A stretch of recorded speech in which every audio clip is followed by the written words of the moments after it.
हरिओम। मैं रेणु कुमारी। आज हम लोग हिंदी का पाठ 11 पढ़ेंगे, जिसका शीर्षक है भारत भारती। भारत भारती कविता की रचना मैथिली शरण गुप्त जी ने की है। मैथिली शरण गुप्त का जन्म 3 अगस्त 1886 ईस्वी में चिरगांव, उत्तर प्रदेश में हुआ था।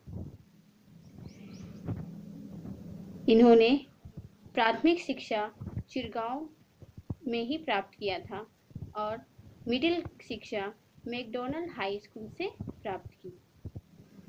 इनकी मृत्यु 12 दिसंबर 1964 ईस्वी में हुई। उस समय इनकी आयु 78 वर्ष की थी।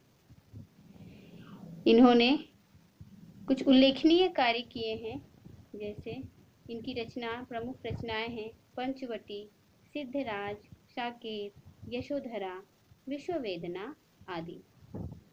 इन्हें सम्मान भी प्राप्त हुआ है, जैसे हिंदुस्तान अकादमी पुरस्कार इनकी रचना साकेत के लिए सन 1935 ईस्वी में इन्हें हिंदुस्तान अकादमी पुरस्कार प्राप्त हुआ।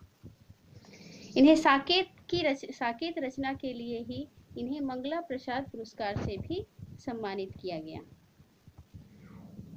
इन्हें साहित्य वाचस्पति और पद्म भूषण से भी सम्मानित किया गया है।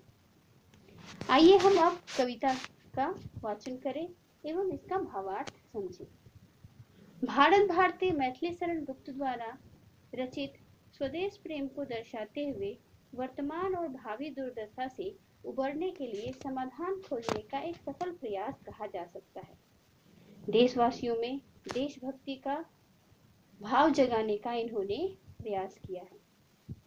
उन्होंने इस कविता के माध्यम से बताया है कि एक समय था कि यह देश विद्या, कला, कौशल और सभ्यता में संसार का शिरोमणि था, और आज का समय है कि इन्हीं बातों का इसमें अभाव हो गया है।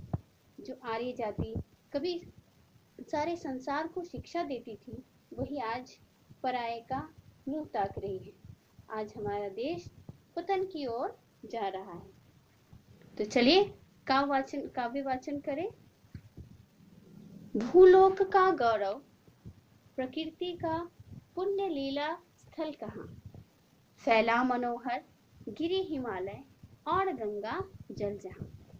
प्रस्तुत काव्य पंक्तियों में मैथिली शरण गुप्त जी कहते हैं कि इस धरती की श्रेष्ठता, यानी कि सारे संसार में सबसे अधिक श्रेष्ठ प्रकृति की लीला भूमि कहाँ है?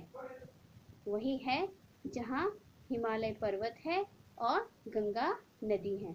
अर्थात धरती की श्रेष्ठता और प्रकृति की लीला भूमि हमारे देश में ही है, और उसका दर्शन किससे होता है? हिमालय पर्वत से और गंगा नदी से। संपूर्ण देशों से अधिक किस देश का उत्कर्ष है, उसका की जो ऋषि भूमि है वह कौन? भारत वर्ष है।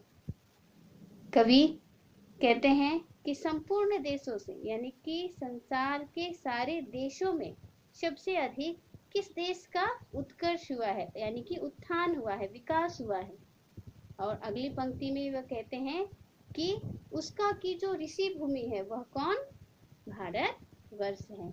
यानी कि संसार के सभी देशों में सबसे अधिक उत्थान हुआ हमारे देश भारत का हुआ है। हमारा देश भारत ऋषियों की भूमि है और यह सारे संसार में श्रेष्ठ है। अगली पंक्ति है, हाँ वृद्ध भारत वर्ष ही संसार का सिरमौर है, ऐसा पुरातन देश कोई विश्व में क्या और है। कवि अपने देश की तुलना संसार के अन्य देशों से करते हुए कहते हैं कि हमारा देश सबसे पुराना है, यानी कि पुराना हमारा देश वृद्ध है। वृद्ध कहने का तात्पर्य है यहाँ कि सर्वप्रथम हमारे देश का ही उत्थान और विकास हुआ है, इसीलिए सबसे पुराना देश हमारा भारत जो है वो संसार के सिर की शोभा है।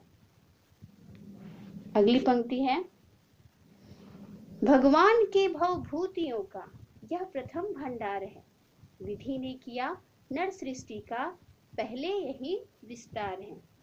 कवि कहते हैं कि भगवान का दिया हुआ धन वैभव बहुत यहाँ पर बहुत है। हमारा देश धन वैभव से समृद्ध है।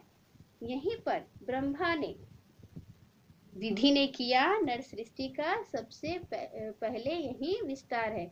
यहाँ विधि का अर्थ होता है ब्रह्मा। ब्रह्मा जी ने सबसे पहले मानवों की रचना हमारे भारत भूमि में ही किया था। अर्थात भगवान का दिया हुआ धन वैभव यहाँ बहुत है और यहीं पर ब्रह्मा ने मानव को जन्म दिया। अगली पंक्ति है, यह पुण्य भूमि प्रसिद्ध है, इसके निवासी आर्य हैं, विद्या कला कौशल्य सबके जो प्रथम आचार्य हैं।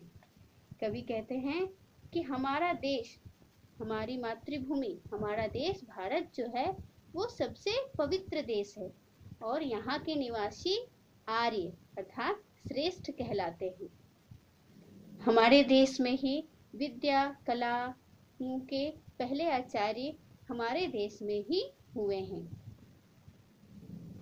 अगली पंक्ति है, संतान उनकी आज यद्यपि हम अधोगति में पड़े, पर चिन्ह उनकी ऊंचता के आज भी कुछ है खड़े।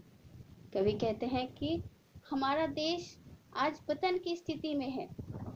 हमारा देश जो कभी विद्या कला कौशल और सभ्यता में संसार का शिरोमणि माना जाता था और आज हमारे देश में इन सब का अभाव हो गया है। तो हमारा देश आज पतन की स्थिति में है, पर पुराने गौरव एवं बड़प्पन के चिन्ह आज भी दिखाई पड़ते हैं। तो बच्चों, आपको ये पाठ समझ में आ गया होगा। अगर किसी भी तरह की समस्या होती है तो आप कमेंट बॉक्स में जाकर कमेंट करें। धन्यवाद।